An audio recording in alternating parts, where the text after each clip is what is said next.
বন্ধুরা, আপনাদের কাছে একটা আমি কথা বলছি যে আজ আমি বলতে যাচ্ছি বা আজ অবধি বলেছিলাম না। আমার যে গ্রামে জন্ম হয়েছে সেই গ্রামটাকে আমি এতটা ভালোবাসি হিসাবের বাইরে। কারণ ওই গ্রামে কিছু চাওয়ার আগে পেয়ে যাবেন।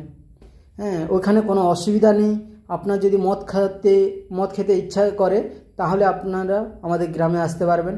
10-12টা ফ্যাক্টরি আছে, ওইখানে মদ খেতে পারবেন, কোনো অসুবিধা নেই। চাকনারও কোনো প্রয়োজন নেই, ওখানে চাকনা পেয়ে যাবেন আপনারা। আর যদি কাদা ঘাঁটতে হয় তো আমাদের পাড়াতে চলে যাবেন, ওই রাস্তাতে কাদা ঘেঁটে ঘেঁটে, কোনো অসুবিধা নেই।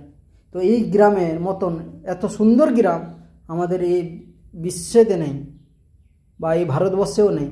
কারণ এই গ্রামের মানুষরা খুব সুন্দর, ওদের স্যালুট করতে হয়। কারণ ওরা গ্রামের জন্য ওর জীবনটাও দিয়ে দিয়েছে এই মদ ভাটি বানানোর জন্য, কাদা রাস্তা বানানোর জন্য।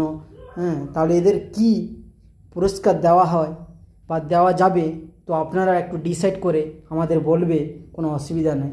কারণ আমাদের গ্রামে খুব সম্মানীয় ব্যক্তির থাকে, ওদের যাতে কোনো অসম্মান না হয় সেই চেষ্টা আপনারা করবেন।